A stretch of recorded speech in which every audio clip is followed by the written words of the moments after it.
Bismillahirrahmanirrahim. Assalamualaikum warahmatullahi wabarakatuh. Alhamdulillahirabbil alamin. Wassalatu wassalamu ala asyrafil anbiya'i wal mursalin nabiyina Muhammadin wa ala alihi wa sahbihi ajma'in. Asyhadu an la ilaha illallah wahdahu la syarika lah wa asyhadu anna Muhammadan abduhu wa rasuluh. Allahumma la sahla illa ma ja'altahu sahla wa anta taj'alul hazna sahlan idza syi'ta. Allahumma faqihna fi dinik wa 'allimna ma yanfa'una warzuqna al-ikhlasa fil qawli wal 'amal wa zidna 'ilman ya arhamar rahimin.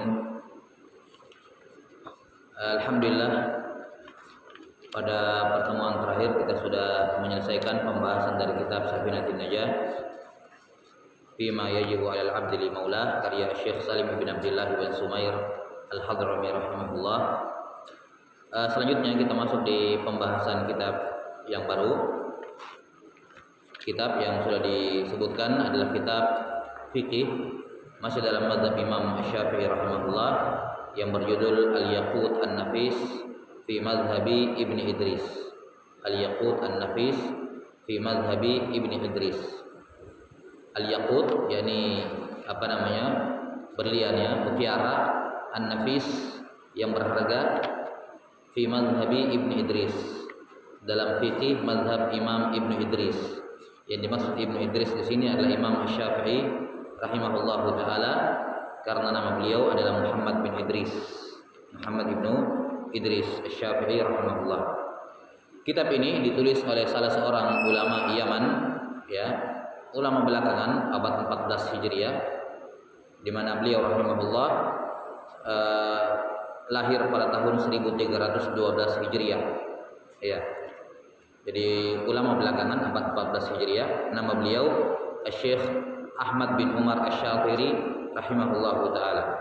Syekh Ahmad bin Umar Asy-Syatiri rahimahullahu taala, di mana beliau rahimahullah wafat pada tahun 1360 Hijriah. Beliau wafat pada tahun 1360 Hijriah. Nah, jadi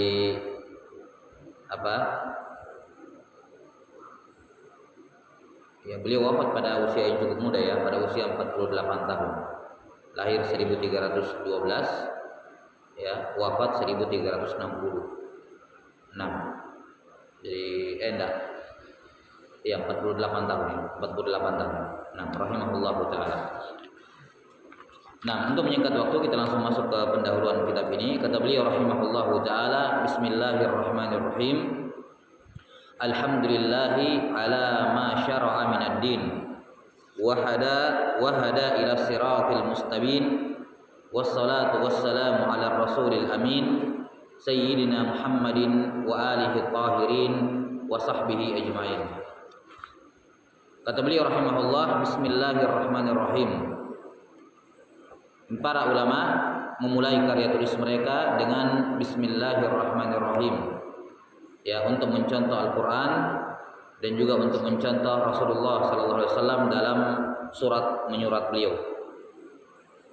Para fuqaha membahas bismillahirrahmanirrahim dari kacamata fikih. Mereka mengatakan bahwa membaca bismillahirrahmanirrahim itu ada 5 hukumnya. Kadang hukumnya wajib membaca bismillahirrahmanirrahim, kadang hukumnya wajib, berdosa kalau tidak baca. Kadang hukumnya sunnah, kadang hukumnya mubah, kadang hukumnya makruh, dan kadang hukumnya haram. Kapan membaca bismillahirrahmanirrahim wajib? Ya, pada satu tempat, yaitu ketika membaca surah Al-Fatihah dalam salat. Dikarenakan bismillahirrahmanirrahim adalah ayat yang pertama dari surat Al-Fatihah.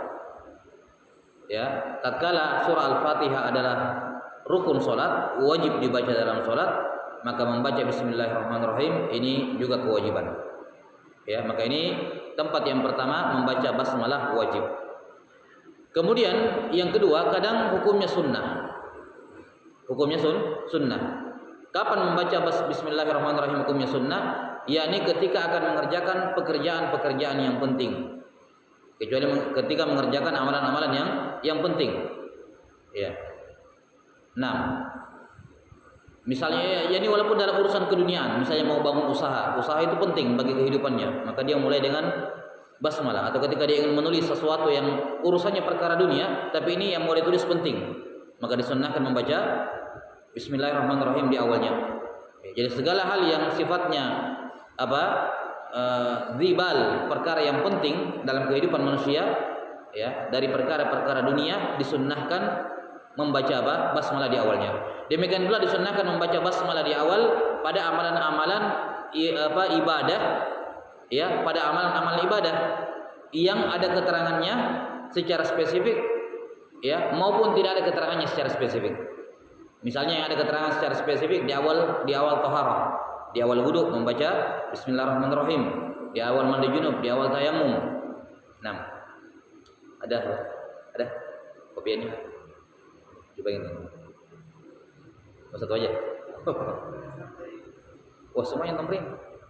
Semuanya. Masuknya 3 lembar aja bagi-bagi gitu. Apa? Ya. Nah, ini tempat yang kedua, yaitu hukumnya sunnah. Demikian pula termasuk sunnah dalam membaca basmalah, yakni sebelum menyembelih. Ya, ini hukumnya sunnah muakkadah. Dalam mazhab Imam Syafi'i rahimahullah, membaca basmalah sebelum menyembelih hukumnya sunnah muakkadah. Ya, sunnah muakkadah. Nah, kemudian tempat hukum berikutnya yaitu membaca basmalah hukumnya mubah. Membaca basmalah hukumnya mubah. Nah, yaitu kapan membaca basmalah hukumnya mubah? Pada perkara-perkara yang keduniaan yang bukan perkara penting. Ya, misalnya mau mengangkat benda yang ringan, ya. Ini kan bukan perkara yang penting, ya. Nah, atau mau menulis sesuatu yang tidak terlalu penting, ya, atau mau melakukan amalan yang, ya, misalnya berolahraga kan perkara yang mubah biasa, ya. Maka memulai olahraga dengan basmalah ini hukumnya mubah, ya, tidak disunnahkan, tidak juga sunnah, enggak juga dilarang, hukumnya apa? Mubah. Kemudian yang keempat hukumnya makruh. Hukumnya makruh. Kapan itu hukumnya makruh? Kalau dia membaca basmalah sebelum melakukan amalan yang makruh. Sebelum melakukan amalan yang makruh. Nah, semisal apa amalan makruh? Misalnya safarnya laki-laki sendirian, ya. Ketika ada yang bisa mendampingi, ada temannya, tapi dia lebih memilih sendirian. Safar sendirian ketika mampu berdua, itu hukumnya makruh. Kalau dia membaca basmalah sebelum safar sendirian, hukumnya makruh bagi laki-laki, ya, bagi laki-laki. Adapun safarnya perempuan tanpa mahram, hukumnya haram. Ya, yakni tanpa mahram laki-laki, hukumnya haram kecuali pada ibadah haji. Kecuali pada ibadah haji. Nah, haji yang wajib. Dibolehkan mahram bagi perempuan itu perempuan yang lain. Kalau hajinya haji wajib, ya, bukan haji yang sunnah, apalagi umrah yang sunnah. Baik, ini basmalah. Atau misalnya membaca basmalah sebelum menjual kain kafan. Ini kan menjual kain kafan hukumnya makruh. Membaca basmalah sebelumnya hukumnya makruh. Nah, dan juga hukumnya hukumnya haram, ya, hukumnya haram kalau membaca basmalah sebelum melakukan amalan yang haram. Misalnya mau mencuri, mau minum minuman keras, mau berjudi, baca Bismillahirrahmanirrahim. Ini hukumnya haram, tidak boleh. Bahkan kalau dia membaca basmalah sebelum maksiat dengan niat mengejek, bermain-main, ya, membuat guyonan, ini hukumnya bisa mengeluarkan dari Islam. Dianggap mengolok-olok agama, dianggap mengolok-olok bagian dari agama. Ya, ini hukum membaca basmalah. Kata beliau rahimahullah, Bismillahirrahmanirrahim, Alhamdulillahi ala ma syara'a minad din. Segala pujian bagi Allah yang telah mensyariatkan agama. Ya. Membaca hamdalah juga hukumnya sama seperti membaca basmalah. Ada 5 juga. Kadang wajib, kadang sunnah, kadang mubah, kadang makruh, kadang haram. Ya, kurang lebih sama aturannya kayak tadi. Membaca hamdalah itu hukumnya wajib dalam surah Al-Fatihah. Ya, Alhamdulillahi Rabbil Alamin. Ini hukumnya wajib dibaca karena bagian dari surah Al-Fatihah, yakni dalam salat. Dalam salat. Membaca hamdalah hukumnya sunnah pada segala keadaan, baik ketika mendapatkan kabar baik, mendapatkan kenikmatan, alhamdulillahilladzi bi ni'matihi tatimmus shalihat, atau ketika mendapatkan kabar buruk atau mengalami hal yang buruk, alhamdulillahi ala kulli hal. Ini hukumnya sunnah, membaca hamdalah pada semua keadaan. Para ulama mengatakan membaca hamdalah tidak ada yang hukumnya mubah. Tidak ada yang hukumnya mubah. Dikarenakan hamdalah hukum asalnya adalah sunnah. Membaca hamdalah hukum asalnya adalah sunnah. Dan kita memuji kepada Allah, apapun yang Allah turunkan kepada kita baik atau buruk, kita dianjurkan memuji Allah. Maka tidak ada keadaan hamdalah itu mubah. Paling sedikit hukumnya sunnah. Membaca hamdalah makruh kalau dia sudah selesai melakukan amalnya makruh. Selesai melakukan amalan makruh, dia membaca alhamdulillah ya rabbil alamin. Ini hukumnya makruh. Dan membaca hamdalah haram kalau dia sudah melakukan amalan yang haram. Sudah selesai berjudi menang, bilang alhamdulillah. Ini hukumnya haram. Hukumnya apa? Haram. Kata beliau rahimahullah, ya kalau dia mengucapkan hamdalah untuk mengejek, main-main, bercanda, sudah menang, sudah minum minuman keras, terus dia main-main, ya, bikin orang tertawa, bilang alhamdulillahirabbil alamin dengan niat untuk mengejek ini ucapan, mengejek syariat Islam, maka ini membatalkan keislaman. Pelakunya murtad, keluar dari Islam. Kalau dia mengucapkan hamdalah dengan setelah berbuat maksiat dengan niat untuk mengejek syariat, mengejek zikir alhamdulillah. Kata beliau, segala pujian bagi Allah yang telah mensyariatkan agama Islam, maka mensyariatkan agama ini. Wahada ila siratil mustabin, dan memberikan petunjuk kepada jalan yang jelas, jalan yang nyata, yang terang. Wassalatu wassalamu ala rasulil amin sayyidina Muhammadin wa alihi tahirin wa sahabatihi ajma'in. Salawat dan salam kepada ar-rasul yang terpercaya, sayyidina Muhammadin, juga kepada keluarga beliau yang suci, wa sahbihi ajma'in, dan juga kepada seluruh sahabat beliau. Ya. Nah, di sini penulis rahimahullah membuka mukaddimah kitabnya dengan basmalah, hamdalah, salawat dan salam. Ya, masih kurang satu. Sebagian ulama mengatakan afdolnya pendahuluan karya tulis itu, atau ketika seorang berbicara, afdolnya dibuka dengan 4 perkara. Yang pertama basmalah, yang kedua hamdalah, yang ketiga salawat dan salam kepada Nabi sallallahu alaihi wasallam, dan yang keempat 2 kalimat syahadat. Jadi ini mukaddimah paling ringkas, ya, dan sudah ideal suatu mukaddimah baik ketika dia menulis atau ketika dia berbicara. Misalnya ketika dia berbicara, ya, dalam konteks apapun, walaupun dalam urusan dunia, dia membuka dengan bismillahirrahmanirrahim, alhamdulillahirabbil alamin, wassalatu wassalamu ala nabiyyina Muhammadin wa ala alihi wa sahbihi ajma'in, asyhadu an la ilaha illallah wahdahu la syarikalah wa asyhadu anna Muhammadar rasulullah. Ini 4 perkara sudah terkumpul padanya semua kebaikan. Ya. Kata beliau rahimahullahu taala, amma ba'du faqad asyara alayya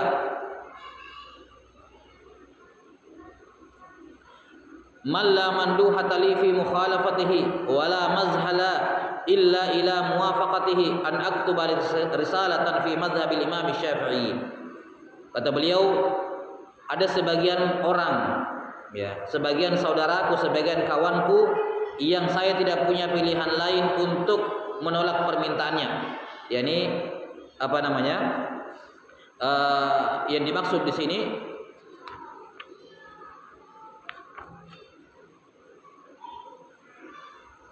iya.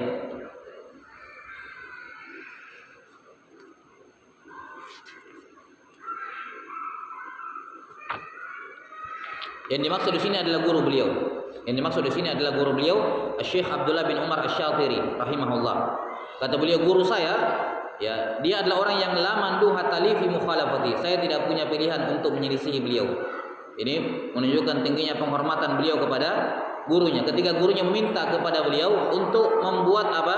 Membuat suatu karya tulis dalam mazhab Imam Syafi'i. Kata beliau, orang yang saya tidak bisa tolak permintaannya telah meminta kepada saya, atau telah mengisyaratkan kepada saya, telah menyarankan kepada saya, ya.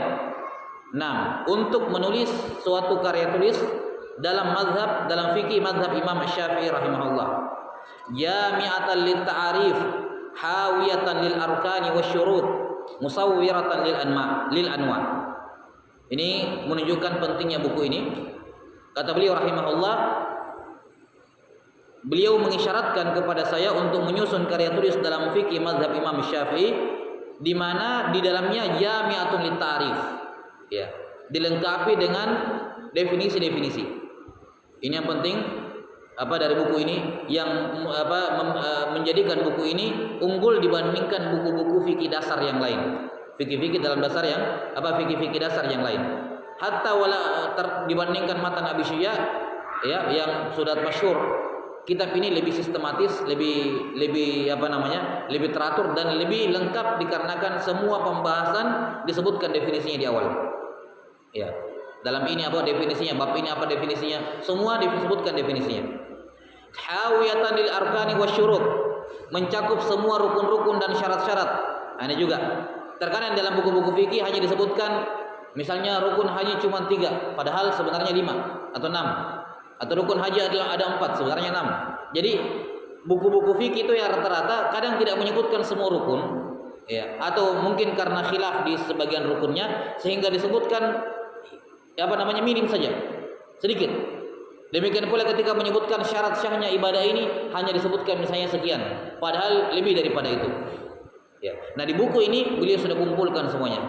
Maka ini buku pegangan, ya, bagi siapa saja yang ingin merujuk dalam pembahasan fikih, dari definisi, dari rukun, dari syarat, dari sunnah-sunnah, pembagian-pembagian. Ini buku sangat lengkap. Ya. Ini buku sangat lengkap, ya, sebagai dasar pembelajaran dalam fikih Islam. Kata beliau rahimahullah, hawiyatan lil arkani wasyurut, menghimpun semua rukun-rukun dan syarat-syarat ibadah, semuanya.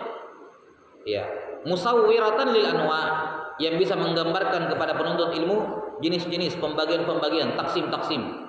Ya, dan ini penting bagi seorang penuntut ilmu untuk melahirkan tasawur yang benar, gambaran yang benar mengenai pembahasan yang sedang dia baca. Khidmatan li sigharil muta'allimin wa takhfifan li at'abil muallimin. Perhatikan kata beliau, saya tulis buku ini sebagai pelayan bagi penuntut ilmu pemula dan untuk memudahkan tugasnya para pengajar. Ya, tugasnya para pengajar. Karena kumpul semua di sini, tinggal disampaikan saja. Fasara'tu ala qusuril bayyini ila talbiyatihi. Maka saya pun bersegera untuk memenuhi permintaan guru saya itu ala qusuri. Ya. Padahal saya masih kurang. Ini tawaduknya beliau rahimahullahu taala. Masih kurang dalam keilmuan, tapi karena guru meminta, maka saya pun segera untuk memenuhi permintaannya. Wa jama'tu ma amkanani jam'uhu fi hadhihi al-wuraiqat allati sammaituha al-yaqutan nafis fi madhhab Ibn Idris. Dan saya menghimpun semua yang memungkinkan saya kumpulkan, yang memungkinkan saya himpun dalam beberapa lembar ini.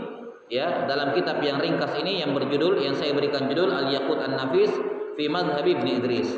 Wal ma'mulu minal muttali'in ar-ridha wal ighda'u amma laysa muta'ayyin al-khata'i wa minal maula subhanahu al-isabatu wal qabul. Ya, dan yang kami harapkan dari semua pembaca buku ini agar ridha, ya, menerima isi bukunya, wal ighdha, dan memaklumi kalau ada kekeliruan di dalamnya, tapi bukan kekeliruan yang fatal. Selama bukan kekeliruan yang fatal, ya dimaklumi. Namanya manusia yang menulis. Ya, dan kami juga berharap kepada Allah Al-Maula Subhanahu wa taala agar memberikan pahala dan menerima amalan kami ini. Iya. Qala rahimahullahu taala muqaddimah. Pendahuluan. Ini sebelum masuk ke dalam Kitabut Thaharah, beliau menyebutkan sedikit 10 perkara mendasar berkenaan dengan ilmu fikih sebagai pengantar, dan ini penting bagi setiap orang yang mempelajari ilmu ini. Kata beliau rahimahullahu taala muqaddimah, i'lam annahu yanbaghi likulli syari'in fi fannin an ya'rifa mabadi'ahul asyara. Ketahuilah, selayaknya bagi setiap orang yang akan mempelajari suatu disiplin ilmu apa saja, ilmu akidah, ilmu tafsir, ilmu hadis, ilmu fikih, ilmu bahasa Arab, ilmu apa saja yang mau dia pelajari, penting bagi dia untuk mempelajari 10 pengetahuan dasar berkenaan dengan disiplin ilmu yang mau dia pelajari. Nah, Apa 10 perkara itu? Wa hiya hadduhu wa mawdu'uhu wa fa'idatuhu wa masailuhu wa ismuhu wa istimdaduhu wa hukmu syari'i fihi wa nisbatuhu ila sa'iril ulum wa fadluhu wa wadi'uhu. 10 perkara yang dimaksud, yang pertama adalah mengetahui definisi ilmu itu apa? Apa definisinya? Yang kedua mawdu'uhu, apa tema pembahasannya? Yang ketiga faidatuhu, manfaat mempelajarinya di dunia. Apa manfaat mempelajari ilmu itu di dunia? Yang keempat wa masailuhu, apa saja permasalahan yang dibahas dalam ilmu itu. Yang kelima wasmuhu, apa nama disiplin ilmu itu. Yang keenam wastimdaduhu, referensi ilmu itu dari mana diambil. Yang ketujuh wa hukmu syari'i fihi, apa hukum mempelajari ilmu itu. Yang kedelapan wa nisbatuhu ila sairil ulum, apa hubungan ilmu ini dengan ilmu-ilmu yang lain. Yang kesembilan wa fadluhu, keutamaan mempelajarinya di akhirat, ya, keutamaan akhirat ya mempelajarinya. Dan yang ke-10 wa wadi'uhu, siapa yang meletakkan ilmu itu pertama kali. Nah, sebelum mempelajari ilmu fikih, seorang butuh mengetahui 10 perkara ini yang berkenaan dengan fikih. Kata beliau, wal fannul ladzi nahnu bisadadihi al fiqhu, disiplin ilmu yang kita akan pelajari adalah ilmu fikih. Karena itulah butuh untuk mengetahui mengetahui 10 perkara yang berkenaan dengan ilmu fikih ini. Kata beliau rahimahullah, yang pertama fahadduhu, apa definisi ilmu fikih? Kalau ada orang bertanya, kamu belajar apa? Saya belajar fikih. Apa itu ilmu fikih? Apa itu ilmu fikih? Oh, fikih itu ya mempelajari tata cara sholat, tata cara wudu. Oh, bukan itu fikih. Bukan itu definisinya fikih. Seorang kalau tidak tahu definisinya fikih, dia tidak akan bisa menggambarkan apa yang dia mau pelajari, apa yang dia akan pelajari. Ya. Banyak orang yang mempelajari fikih tapi tidak tahu apa itu fikih. Maka ini penting untuk mengetahui apa yang namanya fikih, apa definisinya ilmu fikih. Kata beliau, fahadduhu, definisinya ilmu fikih adalah al-ilmu bil ahkam syar'iyyatil amaliyah. Al-ilmu bil ahkam syar'iyyatil amaliyah al-muktasabu min adillatihat tafsiliyah. Fikih adalah al-ilmu, pengetahuan. Ya. Pengetahuan tentang hukum-hukum syariah. Pengetahuan tentang hukum-hukum syariat. Al-amaliyah, yang sifatnya amalan. Yang sifatnya amalan. Al-muktasabu min adillatihat tafsiliyah, yang pengetahuan ini dipetik dari dalil-dalil spesifik. Dipetik dari dalil-dalil spesifik. Akan diterangkan nanti. Jadi fikih adalah al-ilmu, pengetahuan. Yang dimaksud pengetahuan di sini adalah dugaan besar. Karena fikih itu sifatnya dugaan besar, bukan keyakinan. Ya. Kalau kita yakin akan sesuatu itu perkara yang meyakinkan, itu enggak dibahas dalam fikih. Fikih itu sifatnya dhon, sesuatu yang dugaan besar. Makanya dalam fikih tidak akan disebutkan misalnya wasolatul maktubati wajibah, wasolatul maktubatu wajibah. Salat 5 waktu itu wajib. Itu bukan pembahasan fikih. Bukan pembahasan fikih itu salat 5 waktu wajib. Kenapa? Karena salat 5 waktu wajib itu perkara yang meyakinkan. Pasti bagian dari agama. Tidak mungkin bukan bagian dari agama. Pasti bagian dari agama Islam. Karena itulah tidak dibahas dalam fikih hal-hal yang meyakinkan seperti ini. Atau misalnya dikatakan zakatul mali wajibah, zakat mal wajib. Itu tidak dibahas dalam fikih. Karena zakat mal wajib itu sudah jelas bagian dari Islam, perkara yang meyakinkan dalam Islam. Tapi kalau misalnya dikatakan salatul witri sunnatun, salat witir sunnah. Oh ini pembahasannya fikih. Kenapa? Karena salat witir hukumnya sunnah, bukan perkara yang meyakinkan. Bukan perkara yang meyakinkan. Kenapa bukan perkara yang meyakinkan? Karena ada ulama yang mengatakan sunnah, ada yang mengatakan wajib. Berarti bukan perkara yang meyakinkan. Karena seandainya perkara itu meyakinkan, tidak mungkin ada perbedaan pendapat. Bukti yang menunjukkan masalah itu bukan perkara yang meyakinkan, buktinya adalah ada perbedaan pendapat. Para ulama mengatakan zakatut tijarati wajibah, zakat perdagangan itu wajib. Ini masalah fikih. Kenapa? Karena wajibnya zakat perdagangan bukan perkara yang meyakinkan. Dugaan besar.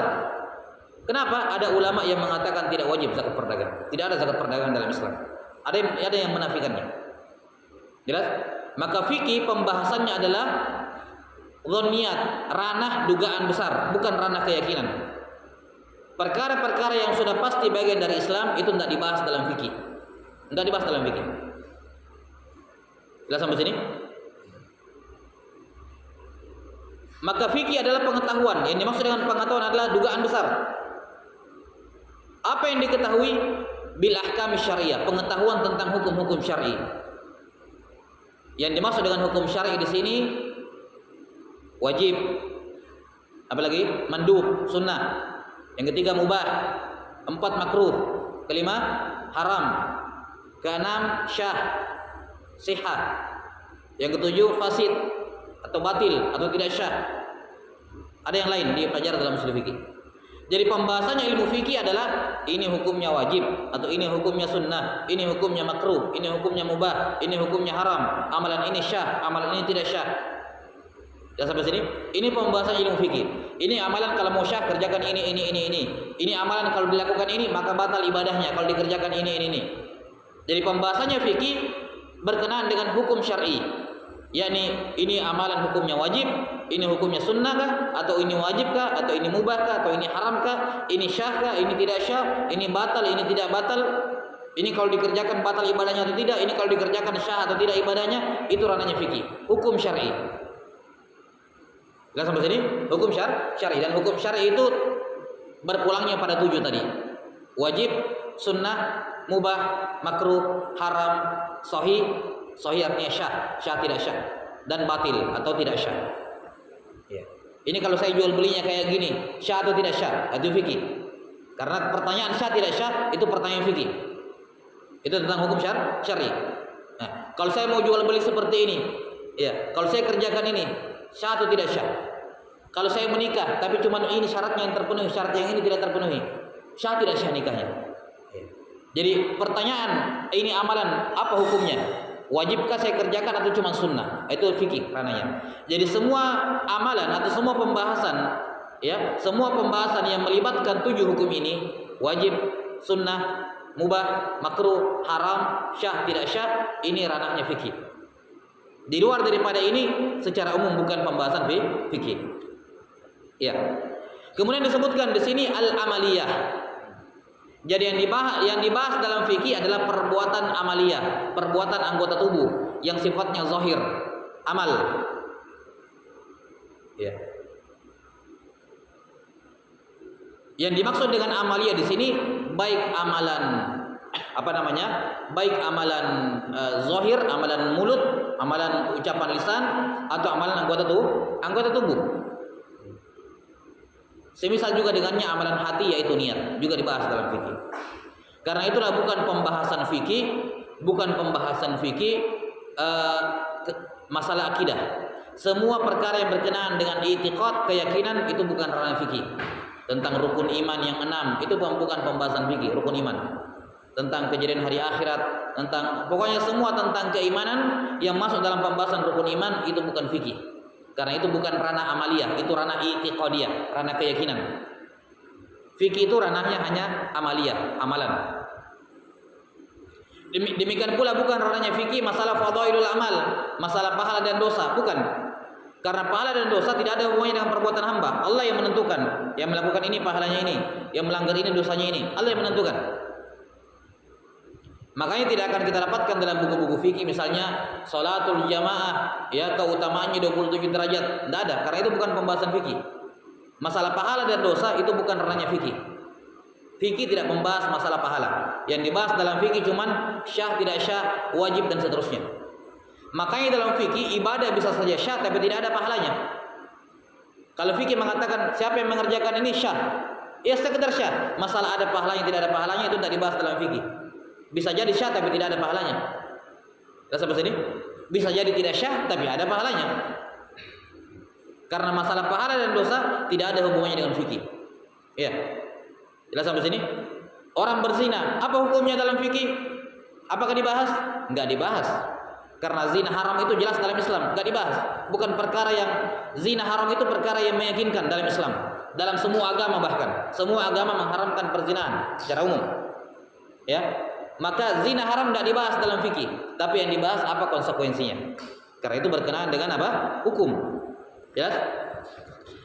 Kemudian yang terakhir kata beliau al-muktasabu min adillati at-tafsiliyah. Fikih itu terambil dari dalil-dalil spesifik. Yani semua amalan dalam semua pembahasan dalam fikih itu berdasarkan dalil spesifik, baik dari Quran, sunnah, hadis, sunnah atau hadis, ijma atau qiyas atau dalil-dalil yang lain. Ini perkara yang penting, perkara mendasar yang harus ditancapkan dalam hati, dalam benak, dalam pikiran semua pembelajar fikih, bahwa semua pembahasan fikih itu terambil dari dalil-dalil spesifik. Ada dalil spesifiknya, bukan dalil umum, dalil spesifik. Salat dalilnya ini, ya. Ruku dalilnya ini, takbiratul ihram dalilnya ini, mengangkat tangan segini dalilnya ini, zakat nisabnya ini, dalilnya ini, ya kan? Semua haji, rukun haji ini dalilnya ini. Semua ada dalil-dalilnya secara spesifik. Tidak ada yang tidak ada dalilnya. Karena itulah kalau ada orang mengatakan bahwa ada dalam buku-buku fikih, ada dari ucapan ulama dalam masalah fikih tidak ada dalilnya, itu kebodohan. Tidak ada satupun pembahasan fikih yang tidak ada dalilnya. Lihat sampai sini. Para ulama ketika membuat karya tulis dalam fikih, ketika mereka tidak menyebutkan dalilnya, bukan karena tidak ada dalilnya, karena namanya buku ringkas. Kalau mau ditulis dalilnya bakalan tebal. Ini kan pembelajar buku pembelajaran. Ya. Dalil-dalil fikih itu ada buku tersendiri khusus untuk mengumpulkan dalil-dalil ahkam, seperti Umdatul Ahkam, Bulughul Maram, dan selainnya dari buku-buku apa? Buku-buku yang khusus memuat dalil-dalil fikih. Adapun di buku fikih enggak disebutkan dalil-dalilnya. Tapi jangan pernah berpikir bahwasanya ada masalah fikih yang tersebut dalam buku fikih tidak ada dalilnya. Itu hanya karena kamu belum tahu dalilnya, bukan karena tidak ada. Semua pembahasan fikih yang disebutkan oleh para ulama, sekecil apapun mereka sebutkan, itu ada dalilnya. Karena tidak mungkin ada pembahasan fikih tidak ada dalilnya, tidak mungkin. Itu definisi fikih yang sudah baku di kalangan ulama. Ketika mereka mendefinisikan ilmu fikih, mereka mengatakan fikih itu bersumber dari dalil-dalil tafsili. Maka semua permasalahan yang mereka sebutkan dalam buku fikih, dari masalah yang besar sampai masalah sekecil-kecilnya, ya, semua ada dalil spesifiknya. Dalil apa? Dalil spesifik. Sekecil-kecilnya ketika mereka menyebutkan masalah. Misalnya dalam mencuci kaki disunnahkan menyelang-nyilingi jari kaki dengan apa? Dengan kelingking kiri. Dimulai dari kaki kiri, kelingking kiri, kaki kiri, ya, dimulai dari kelingkingnya sampai ke ibu jari, kemudian dari kaki kanan dari kaki kanan, mulai dari kelingking kanan ke ibu jari ke kelingking kanan. Digosok dari bawah. Ini mungkin mana ada hadis seperti itu bunyinya. Secara spesifik tidak ada. Jangan berpikir tidak ada dalilnya, ada dalilnya. Ada dalilnya. Cuman para ulama itu, ya, dalam masalah fikih tidak simpel seperti pikiran orang sekarang. Masalah ini dari Qur'annya, masalah ini dari hadisnya, masalah ini tidak. Kadang satu masalah itu mereka kumpulkan lahir dari 5-6 dalil disimpulkan jadi satu amalan. Dan dalil dalam fikih itu bukan cuma Quran, Sunnah, Ijma, ada juga qiyas. Qiyas ini yang luas pemanfaatannya. Saya kasih contoh. Membaca basmalah di awal tayammum dengan di awal mandi junub tidak ada dalil spesifiknya. Hadis spesifik bahwa Nabi membaca basmalah di awal tayammum dengan di awal mandi junub tidak ada. Satu pun hadis tidak ada yang menyebutkan seperti itu. Tapi apakah itu berarti tidak disunnahkan membaca basmalah di awal mandi junub dan di awal tayammum? Tetap disunnahkan. Apa dalilnya? Qiyas. Karena mandi junub dan tayamum itu bagian dari toharoh, termasuk toharoh. Dan dalam wudu ada dalil spesifik bahwa Nabi membaca, sallallahu alaihi wasallam, beliau membaca apa? Ya, basmalah di awal wudu. Maka dikiaskan padanya mandi junub dengan tayamum. Itu qiyas. Tidak ada dalil hadisnya, tidak ada hadis. Karena itulah tidak semua amalan-amalan dalam buku-buku fikih harus ada hadisnya. Tidak mesti. Kenapa? Karena jumlah hadis Nabi itu terbatas. Berapa sih jumlah hadis Nabi? Al-Quran saja, Al-Quran itu cuma 6.236, 233 ayat Al-Quran dalam qiraat kita, dalam qiraat Hafs an Asim, jumlah ayat Quran cuma 6.233. Dan sampai sini hadis Nabi SAW, matan hadisnya syukur-syukur juga kalau sampai 10.000 matan hadis, 10.000 hadis. Maka mustahil, tidak akan mungkin kalau semua pembahasan fikih itu, ya, semua pembahasan fikih itu ada dalil spesifik dari hadis, tidak mungkin itu. Apalagi kalau di zaman sekarang, perkembangan di zaman sekarang, itu tidak akan mungkin ada dalil spesifik yang menyebutkan tentang kejadian sekarang, tidak mungkin. Pasti apa? Kebanyakannya dalil umum atau kias. Karena itulah siapa yang mengatakan bahwa semua masalah ibadah harus ada Al-Qur'annya atau ada hadisnya, ini terlalu sempit dalam memandang. Tidak seperti itu pemahaman para ulama. Sudah sampai sini? Bahwa suatu amalan ibadah bisa jadi dalilnya adalah Quran, bisa jadi sunnah, hadis. Kadang tidak ada Qurannya, tidak ada hadisnya, tapi ada kias. Ya, kadang tidak ada Quran, tidak ada hadis, tidak ada kias, tapi ada amalan para sahabat. Amalan para sahabat digunakan berdalil oleh sebagian ulama. Jelas sampai sini? Ya, wallahu taala alam bisawab. Nah, ini apa namanya? Definisi fikih. Sudah masuk? Azan dulu.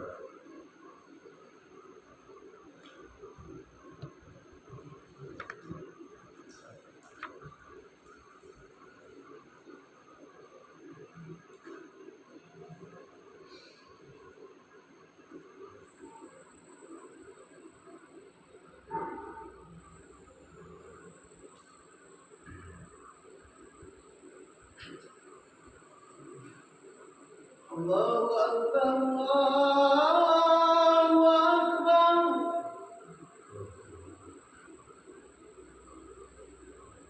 Allahu Akbar, Allahu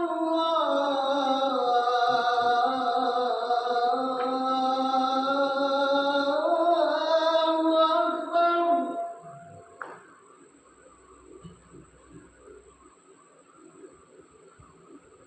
Asyhadu an la ilaha illallah.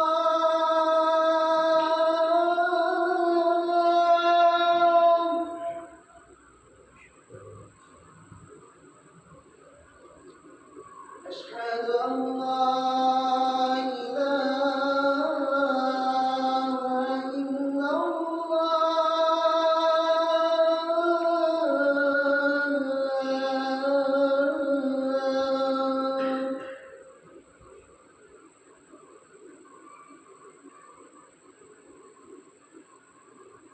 Asyhadu anna Muhammadar Rasulullah.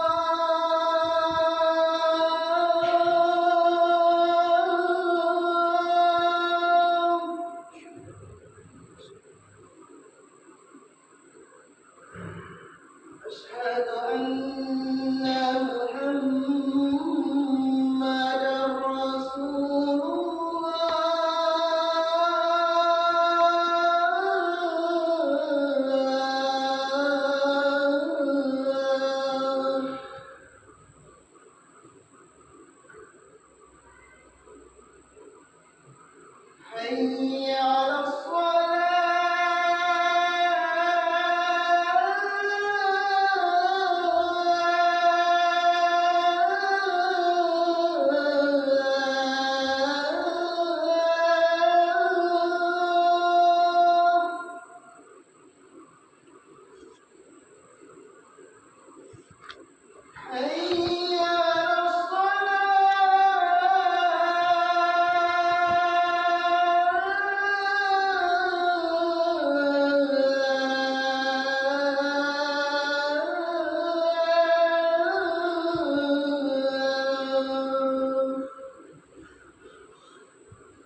Allahu Akbar, Allahu Akbar.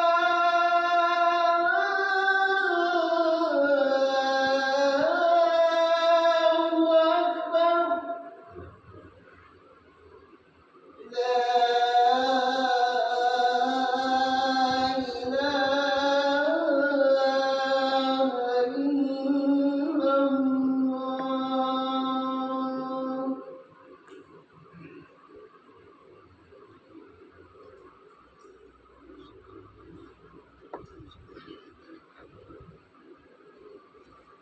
Iya, ini masalah yang pertama definisi fikih. Masalah yang kedua kata beliau rahimahullah wa mawdu'uhu af'alul mukallafin. Pembahasannya fikih adalah seputar perbuatannya mukallaf. Seputar perbuatannya siapa? Mukallaf. Siapa itu mukallaf? Siapa itu mukallaf? Mukallaf kata para ulama adalah akil dan baligh. Akil dengan baligh. Itu muallaf. Afwan, mukallaf. Mukallaf adalah akil dengan baligh.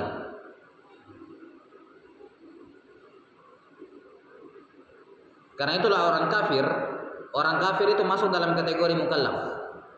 Orang kafir itu mukallaf, makanya disuruh masuk Islam. Orang kafir disuruh masuk Islam, baru disuruh sholat, baru disuruh puasa, disuruh zakat, suruh haji. Jadi orang kafir masuk dalam apa namanya? Ya, masuk dalam al-mukallaf. Kategori apa? Al-mukallaf. Sebagian mengatakan bukan mukallaf dari sudut pandang yang lain. Baiklah, kalau kita membahas secara detail, ya, maka perbuatan atau mukallaf, ya, mukallaf itu adalah baligh dan akil. Baligh dengan akil. Kata para ulama yang mengatakan orang kafir itu bukan mukallaf, kalau dia masuk Islam, ada orang kafir masuk Islam tidak wajib mengkodok semua sholat yang ditinggalkan ketika kafir. Menunjukkan orang kafir bukan mukallaf kata mereka. Karena seandainya orang kafir itu mukallaf, tentu mereka akan diwajibkan mengkodok semua sholat. Ada yang mengatakan seperti itu. Ya, ala kulli hal, kalau kita katakan orang kafir itu mukallaf, ya, berarti mukallaf itu ada 3 syaratnya: Islam, baligh dengan akil. Islam, al-bulugh dengan al-aql. Ya, ini kalau kita mengambil pendapat yang lebih umum bahwa mukallaf itu ada 3 syaratnya: Islam, bulugh dengan akal. Kita katakan orang kafir, kenapa dia mukallaf? Karena dia disuruh masuk Islam, berdosa kalau tidak masuk Islam. Disuruh sholat, berdosa kalau tidak sholat. Cuman tidak syah sholat kalau dia tidak masuk Islam. Cuman ketika dia masuk Islam, kata para ulama, ketika orang kafir masuk Islam, dia tidak diwajibkan untuk mengkodok semua sholat yang ditinggalkan ketika kafir. Kenapa tidak diwajibkan? Takhfifan lahum. Bukan karena asalnya sholat tidak wajib, tapi untuk meringankan beban mereka dan memotivasi mereka masuk Islam. Sekedar untuk keringanan. Karena itulah kata para ulama, kalau ada orang kafir mengkodok sholatnya, boleh. Disunnahkan orang kafir mengkodok sholat sunnah yang ditinggalkan. Apa sholat yang ditinggalkan ketika kafir? Sunnah, tapi tidak wajib. Karena konteksnya ini meringankan dia, memotivasi dia masuk Islam. Kalau ada orang mau masuk Islam, dibilang kamu masuk Islam, tapi semua sholat yang wajib kamu kodok semua. Nah, ini tidak mau dia masuk Islam. Maka untuk memberikan keringanan kepada mereka dan memotivasi mereka masuk Islam, semua ibadah wajib yang mereka tinggalkan ketika kafir, mereka apa? Tidak diwajibkan untuk mengkodok. Kita sampai sini, tidak diwajibkan untuk mengkodok. Ya, ini syarat mukallaf yang pertama, yaitu Islam. Yang kedua, baligh. Anak-anak dihukumi baligh kalau ada 3 tanda. Salah satu dari 3 tanda. Tanda yang pertama, keluar mani. Keluar apa? Keluar mani. Pada usia 9 tahun. Pada usia 9 tahun, kurang lebih. Nah, laki-laki maupun perempuan keluar mani usia 9 tahun, baligh. Yang kedua, keluar darah haid pada perempuan pada usia 9 tahun.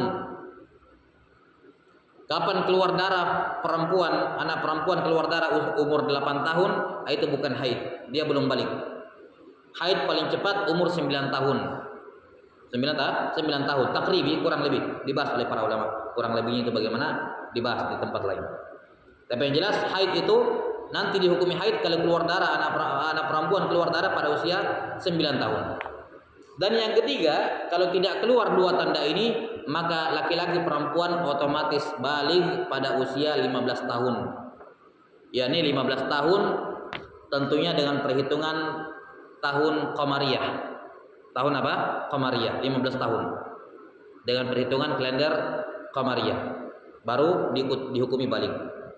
Kemudian yang ketiga berakal, akil. Orang gila bukan mukallaf. Orang gila bukan mukallaf. Anak kecil yang belum mumayyiz juga bukan mukallaf. Anak kecil yang umur 3 tahun, 2 tahun belum mukallaf karena belum punya akal. Ya. Orang gila juga bukan mukallaf karena tidak punya akal. Orang gila dan anak kecil tidak ada kewajiban mengkodok sholat yang mereka tinggalkan ketika gila atau ketika mereka masih kecil. Tidak ada kewajiban mengkodok. Karena pada dasarnya ibadah tidak wajib bagi anak kecil yang belum balik dan juga kepada orang gila. Ya, ini yang dimaksud dengan mukallaf. Jadi pembahasannya ilmu fikih adalah perbuatannya mukallaf. Jadi yang dibahas adalah perbuatannya mukallaf, bukan benda-benda mati. Misalnya kalau dia tanya, apa hukumnya siwak? Apa hukumnya apa? Siwak. Kita bilang siwak itu benda, tidak ada urusannya sama fikih. Fikih itu membahas perbuatan mukallaf, enggak membahas benda. Kecuali kalau kau mengatakan apa hukumnya bersiwak, nah, berarti siwak ini sudah bersiwak ini sudah menjadi apa? Perbuatan hamba, baru dibahas dalam fikih. Bersiwak hukumnya sunnah. Sudah sampai sini? Apa hukumnya racun? Ya, racun tidak dibahas dalam fikih. Racun itu benda, nggak dibahas dalam fikih. Kecuali kamu membahas apa hukumnya orang minum racun. Sudah sampai sini? Baru dibahas. Apa hukumnya alkohol? Alkohol benda tidak dibahas dalam fikih. Tapi kalau ditanyakan apa hukumnya orang sholat pada tubuhnya ada alkohol, nah, dibahas. Berarti hukum sholat pakai alkohol, ada alkoholnya. Berarti apa? Sudah berhubungan dengan perbuatan hamba. Itu dibahas dalam fikih. Jadi yang dibahas dalam fikih adalah perbuatan hamba, bukan benda-benda, bukan zat. Ya, bukan itu yang dibahas. Nah, kata beliau rahimahullah, wa faidatuhu. Yang ketiga adalah manfaat mempelajari ilmu fikih di dunia. Faidahnya tentunya manfaatnya imtithalul awamiri wajtinabun nawahi. Orang bisa melaksanakan semua perintah dengan benar dan menjauhi semua larangan dengan benar. Yani jangan sampai dia tinggalkan perintah atau melanggar larangan karena dia tidak tahu fikih. Dia tidak tahu mana yang wajib, mana yang haram. Tidak bisa bedakan mana makruh, mana sunnah, mana mubah. Nanti dibilang ini haram padahal mubah. Ya kan? Padahal apa? Mubah. Atau dia bilang ini hukumnya wajib padahal sunnah. Ini salah berbicara seperti ini berbahaya dalam agama Islam. Berkata atas nama Allah tanpa ilmu itu berbahaya. Karena itulah seorang muslim tidak boleh berkata apa-apa dalam masalah agama kecuali dia bisa bertanggungjawabkan di hadapan Allah. Ketika berdiri di hadapan Allah pada hari kiamat ditanya, "Kenapa kamu bilang itu mubah? Kenapa kamu bilang itu wajib?" Kamu bisa bertanggungjawabkan. Ya. Maka jangan seorang itu berbicara dalam agama terus dalam masalah fikih, wajib, sunnah, haram, mubah, makruh, syah, tidak syah, kecuali dia punya dalil spesifik yang saya sebutkan tadi. Dia tahu dari mana, kenapa hukumnya seperti ini. Karena berbicara tanpa ilmu ini hukumnya dosa besar. Yang keempat, masailuhu. Apa pembahasan ilmu fikih? Permasalahan dalam fikih adalah wahyal qadaya allati tuzkaru fihi. Yaitu semua pembahasan yang disebut dalam buku-buku fikih dari bab air sampai bab terakhir, bab tentang memerdekakan budak, ini semua masail fikih. Niat itu wajib, ya, takbiratul ihram itu hukumnya rukun salat, ya. Nisabnya emas itu sekian, nisabnya perak sekian, itu semua masail fikih. Berikutnya wasmuhu, apa namanya? Apa nama ilmu ini? Kata beliau ilmu fikih. Namanya adalah ilmu fikih. Ada nama-nama lain. Misalnya disebut dengan ilmu fiqhul asghar, ilmu fikih kecil. Karena ilmu fikih akbar, fikih besar itu biasanya akidah. Katakan fiqhul akbar yakni akidah.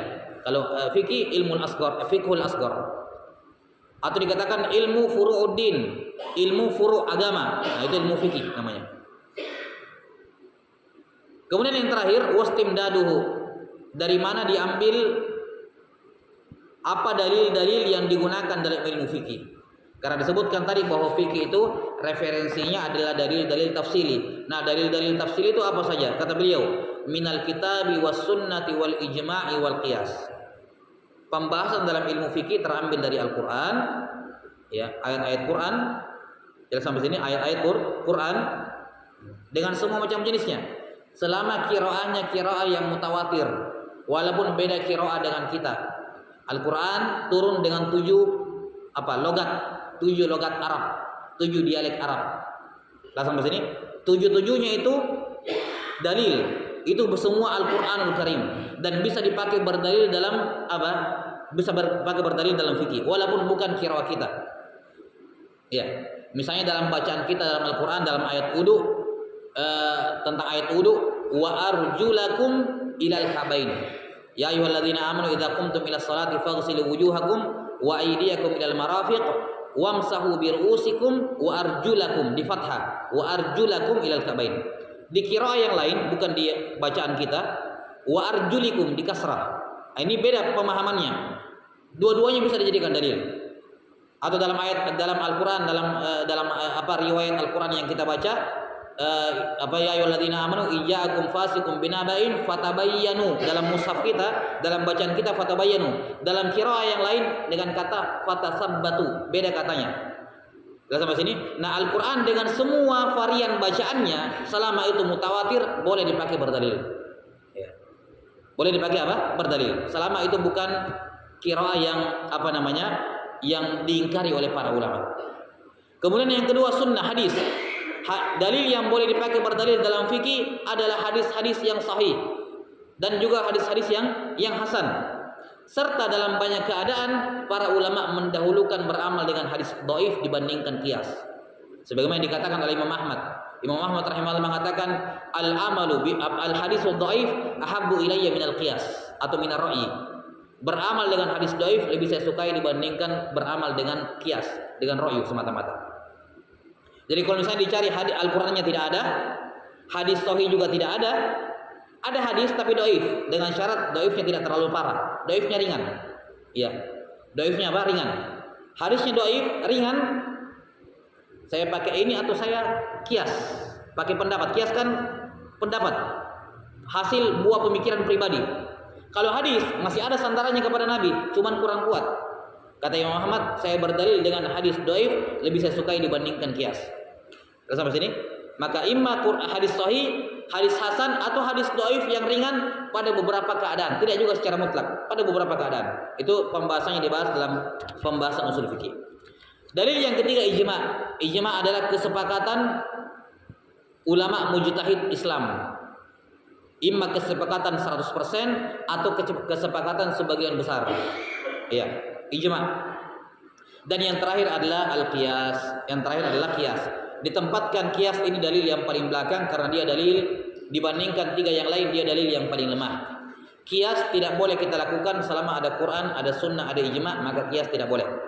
Kapan ada orang berqiyas, melakukan qiyas sementara ada hadis, maka qiyasnya ditolak. Kapan seorang mengqiyas padahal ada Quran, maka ditolak qiyasnya. Kapan orang berqiyas sementara ada ijma' di situ, maka ditolak qiyasnya. Qiyas hanya dilakukan ketika tidak ada Quran, hadis dan ijma'. Ya, wallahu taala alam bisawab. Masih tersisa 3 atau 4 pembahasan lain. Insyaallah taala dibahas pada pertemuan berikutnya. Wallahu a'lam bisawab. Sallallahu ala nabiyyina Muhammadin wa ala alihi washabbihi wasallam. Subhanakallahumma bihamdik asyhadu an la ilaha illa anta astaghfiruka wa atubu ilaik.